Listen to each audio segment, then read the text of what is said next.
बिलाशुबा overseas Pakistani मुल्क का एक कीमती असासा हैं और वतन अजीज़ के बारे में सबसे ज़्यादा हसास है। मुश्किल वक्त में जब भी मुल्क ने मदद के लिए उन्हें पुकारा तो उन्होंने फ़ौरन लब्बैक कहा और माली एहसार के लिए सबसे पहले आगे बढ़े, जिसकी मिसाल 1998 के धमाकों के बाद की सूरत हाल हम सब के सामने है। मगर पिछले चंद बरसों से बदकिस्मती से हमारे हुक्मरानों ने सियासी मकासद के लिए न सिर्फ ओवरसीज़ पाकिस्तानियों को तकसीम किया बल्कि उन्हें कौमी मफाद की बजाय सियासी मफाद के लिए इस्तेमाल किया। यही वजह है कि मौजूदा सूरत हाल में बैरून मुल्क मुकीम पाकिस्तानी नफाक और इंतशार का शिकार हैं, ग्रोहों में बढ़ चुके हैं, एक दूसरे का गिरबान पकड़ रहे हैं, चौकों और चौराहों में नारेबाजी होती है, हम वतनों को सरेआम गालियां देते हैं, मुल्क का इमेज ख़राब किया जा रहा है। ज़रा सोचिए और अपने दिल पर हाथ रख कर बताइए, क्या ऐसे इक़दाम से बैरून मुल्क में पाकिस्तान की इज़्ज़त में इजाफा होगा? क्या आप समझते हैं कि इससे पाकिस्तानियों की जग हसाई नहीं होगी? क्या देखने वाले आपका और आपके मुल्क का मजाक नहीं उड़ाएंगे? तल्ख हकीकत यही है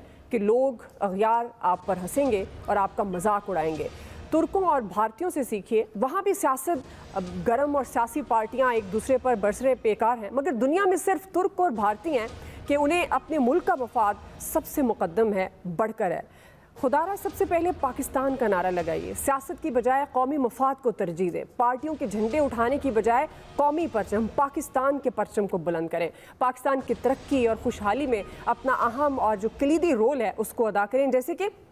हम माजी में देखते हैं इस तरह का रोल और हम दोबारा चाहते हैं कि उसी तरह का रोल अदा होना चाहिए। इसी से मुतल्लिक आज हम अपने एक्सपर्ट से भी सवाल करेंगे कि सियासतदानों के इखलाकी बिगाड़ से पाकिस्तान का कीमती सरमाया है ओवरसीज़ पाकिस्तानी जो सियासी तकसीम का शिकार हो गए हैं, किस तरह से ओवरसीज़ पाकिस्तानियों को गैर सियासी और मुहिब्बे वतन बनाया जाए। इसी हवाले से मैं डॉक्टर साहब आपसे आगाज़ कर रही हूँ, क्या आप देखते हैं जिस तरह से आजकल हालात हैं, ख़ास तौर पर अगर हम ओवरसीज़ पाकिस्तानियों की बात करते हैं, सोशल मीडिया सबसे ज़्यादा जहां तकसीम नज़र आती है हमें, ख़ास तौर पर जब हम सियासी ग्रोहों में बटे ओवरसीज़ पाकिस्तानी हमें नज़र आते हैं तो वो सोशल मीडिया पर आपके सामने भी हैं डॉक्टर साहब, जिस तरह का जहर उगला जाता है और हम भूल गए हैं, हमें लगता है कि हम ये जो सियासी जमातें हैं, सियासी हुक्मरान हैं, यही हमारा मुल्क है, हम पाकिस्तान को भूल गए हैं। मैं ओवरसीज़ पाकिस्तानियों की बात कर रही हूँ डॉक्टर साहब, ये किस तरह से वो पुराने वाले ओवरसीज़ जिनके दिल में वतन की मोहब्बत थी, क्योंकि लीडर हुक्मरानों की मोहब्बत को सेकंड नंबर पर रख के सबसे पहले वतन की मोहब्बत को किस तरह से उजागर कर सकते हैं ओवरसीज पाकिस्तानियों में डॉक्टर साहब? ये हकीकत है कि तकसीम दर तकसीम जो है देखने में आ रहा है। हमारे वतन अजीज के उन मुहिब्बान वतन पाकिस्तानियों जो कि वतन से दूर, देश से दूर रह के देश से इतनी मोहब्बत करते हैं, उनमें तकसीम का ये अंसर शामिल कर दिया गया है, जो कि एक बड़ी दिलखराश बात है। लेकिन हम आज ये बात कर लेते हैं कि ऐसा नहीं होना चाहिए, लेकिन अगर ऐसा हुआ तो उसको चले भूल भी जाएं, लेकिन उसके कम से कम मुहर्रिकात को डिस्कस कर लेना चाहिए। और अब क्या करना चाहिए कि जैसे आपने तुर्की के बारे में बात की और आपने भारत के बारे में बात की, आप फिलिपीन की बात करने, आप नेपाल की बात करने, मैं दुनिया के तकरीबन 17 ममालिक में मेरी तैनातियाँ रही हैं और मैंने देखा है कि वहाँ उन ममालिक में जो भी डायस्पोरा है वो उस अपने वतन अजीज की सिर्फ बात करता है। वहाँ भी पॉलिटिकल पार्टीज है, जैसे तुर्की में आपने बात की, वहाँ भी पॉलिटिकल पार्टीज हैं, लेकिन भारत में भी हैं। लेकिन जब वहाँ वो बैठते तो उसमें होता ये है कि इसमें बहुत सारे लोग कसूरवार गर्दाने जाने चाहिए और आपके इस प्रोग्राम के तवज्जुह से हुकूमत को इस पर अपना किरदार भी अदा करना चाहिए, क्योंकि ये जो डिवीजन है, इस डिवीजन में ठीक है हमारी सियासी अकाबरीन को इसमें इसका इदराक होना चाहिए, क्योंकि जब वो जाते हैं तो सिर्फ अपनी अपनी पार्टियों का डेरा लगा के बैठ जाते हैं, जो उसका उनका हक है। लेकिन वो दूसरी पार्टी उसको भी बुलाएं कि जी मैं इधर आया हूँ, मैं फलानी पार्टी पीपल्स पार्टी का हूँ या नून लीग का हूँ, लेकिन मैं वतन अजीज से देश से दूर प्रदेश में आप लोगों के पास आया हूँ, यहाँ मैं सबका हूँ और आप सारे आए मेरे साथ बैठें, अपनी अपनी बातें करें। लेकिन हम वो मोहब्बत बिखेरते नहीं है जब हम बाहर जाते हैं, और वहाँ हमारे लीडरान और अकाबरीन भी यही काम करते हैं कि टुकड़ियां में बांटे। तो और फिर हुकूमत जो हमारी सफारत खाने हैं, जिस तरह के इंडिया की आपने बात की, तुर्की की बात की, वहाँ के सफारत खाने इस चीज़ का तफरीक नहीं करते हैं कि कौन किस ग्रुप और किस पार्टी और किस सियासी धड़े से है। वो जब बुलाते हैं तो सारों को साथ बुलाते हैं और एक ऐसी फिजा क्रिएट करते हैं कि जिस फिजा में वो कहते हैं कि आप मुमलकत पाकिस्तान के इस सफारत खाने में आए हैं जो सबका है, आप सबका मुमलकत के पाकिस्तान पर हक है और यहाँ आप सिर्फ पाकिस्तानी है, तो वो इस किस्म की एक मुसलसल चीजें चली आ रही होती हैं। तो मैंने 2 चीजें गिनवा दी, कई चीजें मैं आपको इस वक्त गिनवा सकता हूँ जो कि की जा सकती थी, नहीं की जा सकी, अब करनी चाहिए। तो लिहाजा वो कहते हैं ना कि ये जो आवारगी शबनम है, इसमें कुछ जुर्म आफ्ताब भी है। इस वक्त जो ओवरसीज पाकिस्तानी जो हमसे मुतनफ़र हो गए हैं, उसमें जाहिर है हमारे साबका हमारे एक बहुत बड़ी पार्टी के चेयरमैन जो है उनकी तरफ से भी इंकरेजमेंट मिली, बल्कि वो तो वतन अजीज में भी जो एक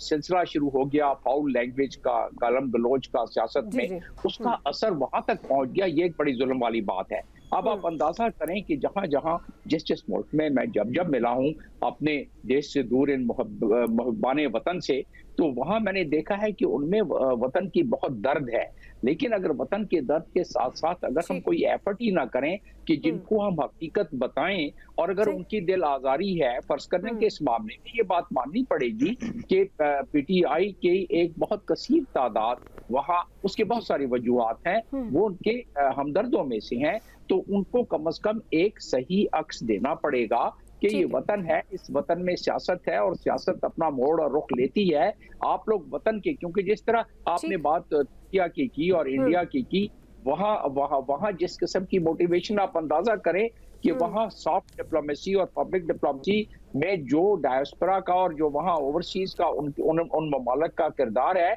जिसमें इंडिया की जो न्यूक्लियर डील हुई थी उसमें उनके ओवरसीज इंडियंस की बहुत बड़ी लॉबिंग थी। इसी तरह तुर्की की मैं बहुत सारी मिसाल आपको दे सकता हूँ, और इंडिया की तकरीबन 31.2 मिलियन के करीब वहाँ के ओवरसीज है, और हर मुल्क से वो साइंस, टेक्नोलॉजी, डेवलपमेंट, मुल्क में रेमिटेंस और मुल्क के लिए एक लॉबिंग करते हैं, एक अच्छी पब्लिक डिप्लोमेसी करते हैं। हमारे यहाँ यह है कि इस तहरीक बना के हम दस्तखत करवा रहे हैं अपने कांग्रेसमैनों से अपने वतन अजीज के खिलाफ कि यहाँ तो ये मुश्किलात पैदा हो गई हैं, यहाँ तो जुल्म हो रहा है, यहाँ तो जुल्म और तादी हो रहा है, हमारी मदद की जाए यहाँ। तो इस किस्म की चीजें जब होती हैं तो उसमें हमें मुहर्रिक होना पड़ेगा। हमें इस मामले में अपने ओवरसीज पाकिस्तानी जो कि, और उनको मैं ओवरसीज पाकिस्तानियों को भी ये बता दूं कि जो ये समझती हैं कि वतन अजीज में इस वक्त एक मसला पड़ा हुआ है, वो मसला हमेशा नहीं रहेगा। और वो जब मैंने देखा है कि उन ममालिक में जब उनको तकलीफ होती है तो उनको कौन याद आता है, और उस पर यही बात कही जा सकती है ना, अपनी मट्टी ही पे चलने का सलीका सीखो, संगे मरमर पे चलोगे तो फिसल जाओगे, लेकिन इसमें हमें अपनी कोशिश भी करनी चाहिए। जी ठीक है जी। इम्तियाज गुल साहब, जिस तरह डॉक्टर साहब कह रहे हैं कि सही जो कोशिश है उस तरह हमें करनी चाहिए, तो इम्तियाज गुल साहब जब हम दूसरे ममालिक की बात करते हैं और ख़ासतौर पर हम इंडिया की बार बार बात कर रहे हैं, तुर्की की और दीगर ममालिक, फिलिपाइन, जिस तरह डॉक्टर साहब जिक्र भी कर रहे हैं, वो बाहर के मुल्कों में अपने मुल्क को रिप्रेजेंट करते हैं। हम क्यों जो पाकिस्तानी ओवरसीज़ हैं ख़ासतौर पर अब की बात करें कुछ टाइम की, तो ये क्यों इतने सियासी ग्रुप्स में बटे हैं? इनके लिए तो सबसे पहले पाकिस्तान होना चाहिए, ना कि सियासी जमातें। सियासी ग्रुप्स में बटने की वजह क्या है इम्तियाज गुल साहब? आप मुझसे लेक्चर चाहती हैं या मैं कोई जरा सी सच बात भी कर दूं? सच बात करें सर। उसमें बात यह है कि हम दूसरे मुल्कों की मिसालें तो देते हैं, लेकिन दूसरे मुल्कों के सिफारत खाने, उनकी जो खारजा वजारतें हैं, वो अपने बाशिंदों को पीपल्स पार्टी जरदारी में तकसीम नहीं करते हैं, बल्कि वो सबको एक ही नज़र से देखते हैं और एक ही तरह से उनको फैसिलिटेट करते हैं। जो किस मुल्क के लिए मोहब्बत पीपल्स पार्टी वालों को भी है,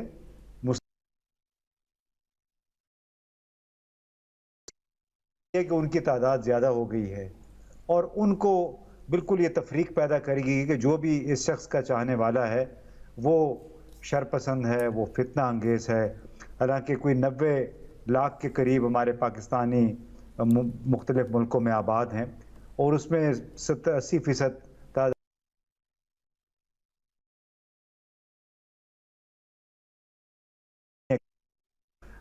सेंसस कभी नहीं हुआ इस हवाले से, लेकिन हम महज इस वजह से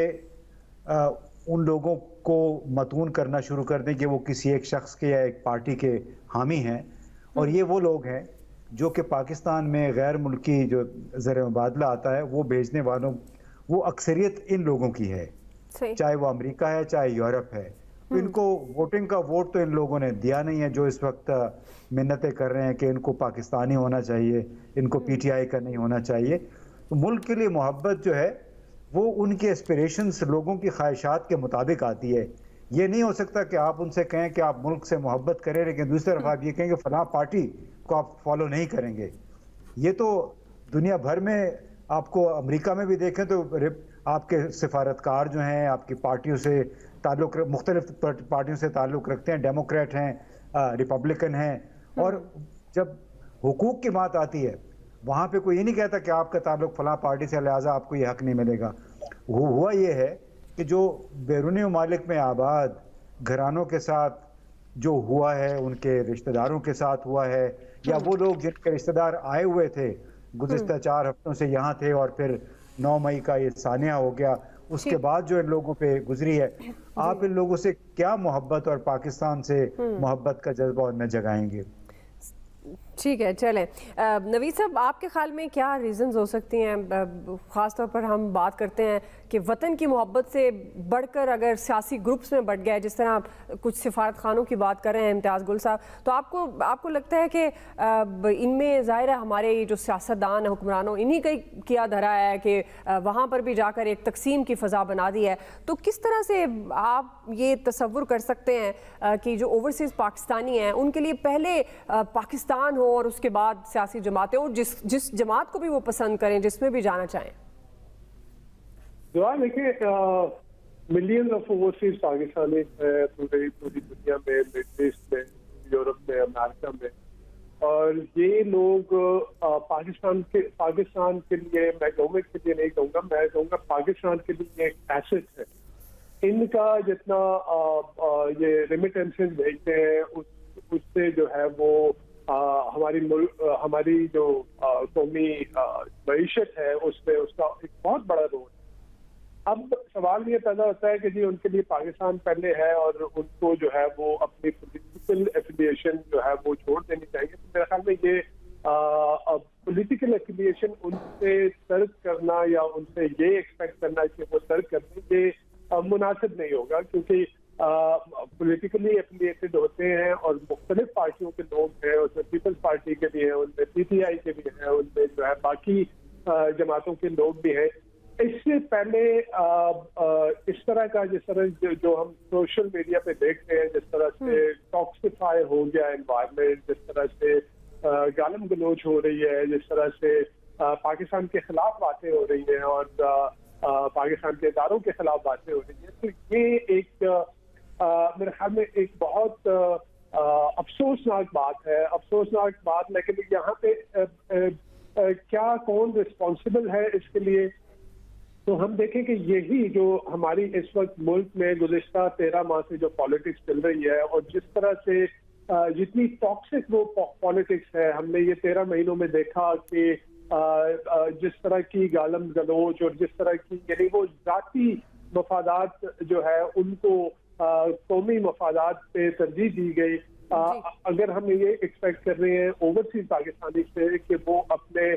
वो कौमी मफादात को आगे रखें, तो वो एट द सेम टाइम ये भी देखेंगे कि पाकिस्तान में जो पॉलिटिशियन हैं क्या वो मुल्की मफादात को मुकद्दम रख रहे हैं। उन्होंने क्या किया अभी तक इन 13 माह में, मुल्की मईशत का बेड़ा गर्क कर दिया। आप ये देखें जो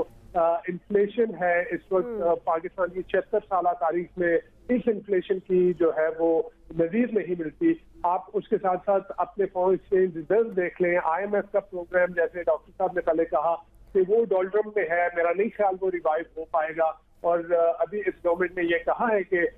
नेक्स्ट गवर्नमेंट के ऊपर छोड़ेंगे कि वो नया प्रोग्राम नेगोशिएट करे IMF के साथ। तो ये ओवरऑल जितनी अच्छा, इसमें ये इन्हीं 13-14 पार्टियों की जो PDM की गवर्नमेंट है, यही कसूरवार है। इन्होंने ही मुल्क को इस नहज पे पहुंचाया, इन्होंने ही मईशत को इस नहज पे पहुंचाया।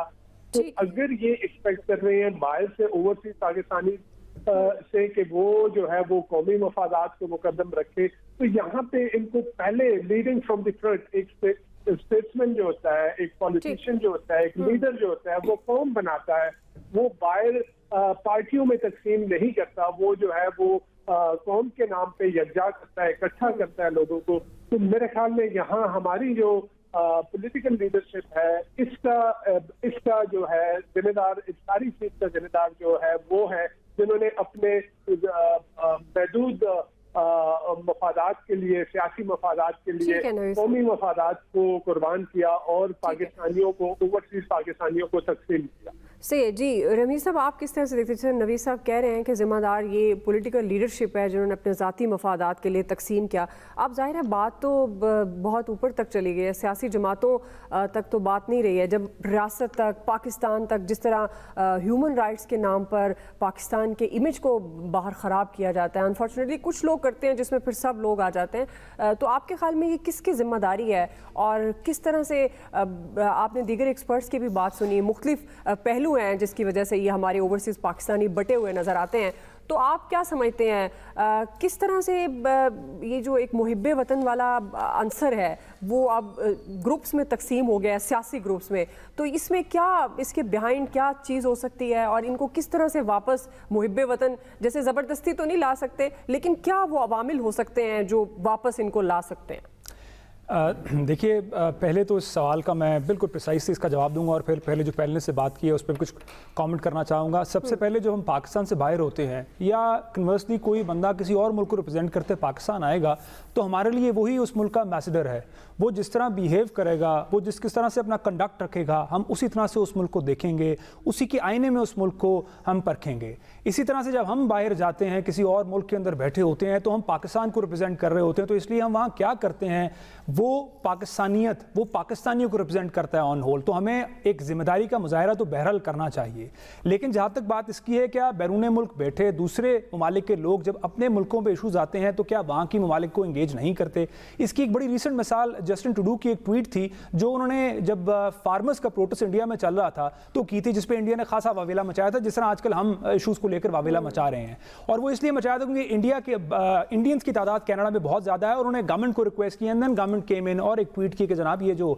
आपका फार्मर्स का प्रोटेस्ट है इस पर हुकूमत को कुछ संजीदगी से इसके इशूज़ रिजॉल्व करने चाहिए। लेकिन जहाँ मैं इंडिया की बात कर रहा हूँ वहाँ एक और चीज़ बहुत काबिल जिक्र है, वो ये है कि अगर आप किसी इंडियन से बात कर रहे हैं, इर्रिस्पेक्टिव कि वो गांधी की पार्टी को पसंद करते हैं या मोदी साहब की पार्टी को पसंद करते हैं, वो they are proud of India कि इंडिया कहाँ पहुँच गया है, उसकी इकोनॉमिक सक्सेस क्या है, उनकी एजुकेशनल सक्सेस क्या है। तो कन्वर्सली अगर मैं अपने आप से पूछूं या अपने पाकिस्तानियों से पूछूं, are they proud of Pakistan की, पाकिस्तान की तरक्की, मतलब as a country I am sure they must be proud कि हम कौन हैं। लेकिन हमारी जो ग्लोबल स्टैंडिंग है, हम दुनिया के मेरे ख्याल नीचे में 13 या 15 ममालिक में आते हैं जिसमें सबसे ज्यादा इन्फ्लेशन है। हमारे सारे इंडिकेटर्स जो हैं, हमारी एजुकेशन और हेल्थ दैट अंडर परफॉर्म्स सब सहारन अफ्रीका, इतना बुरा हाल है। तो ऐसे जब आप अपने मुल्क को कहीं और प्रेजेंट करते हैं तो जहां हमें उनसे कुछ गिला होगा, उन्हें भी हमसे बहुत ज्यादा गिला होगा कि पाकिस्तानियों ने हमारे लिए क्या किया, पाकिस्तानी हमारे लिए कितना अच्छा काम कर रहे हैं, या यहाँ के हुक्मरान हमारे लिए क्या कर रहे हैं। अगर तो ये तफरीक हमने खत्म करनी है तो सबसे पहले तो हमें बुनियादी असूल को एक्सेप्ट करना चाहिए कि जब 5 साल के लिए एक हुकूमत आ जाएगी, लेट दैट गवर्नमेंट परफॉर्म। वो 13 से 18 की हो, वो 18 से 23 की हुकूमत थी, उस हुकूमत को परफॉर्म करने देते, ताकि ये जो रोज की पॉलिटिक्स है, हुकूमत पे बात नहीं करती, हुकूमत ऑपोजिशन पे ताने कसती है, एक वो खत्म हो जाए। दूसरी बात इसमें बहुत इंपॉर्टेंट ये है कि हुकूमतों को भी चाहिए कि वो भी कौमी मफाद को मुकद्दम रखें। जब वो कौमी मफाद को मुकद्दम रखेंगे और अपने पॉलिटिकल मफाद को पसे पुश डालेंगे तो शायद पाकिस्तान में रहने वाले लोग और पाकिस्तान से बाहर लोग पाकिस्तान से बहुत ज्यादा प्यार अपना in terms of support for every political leader show करेंगे।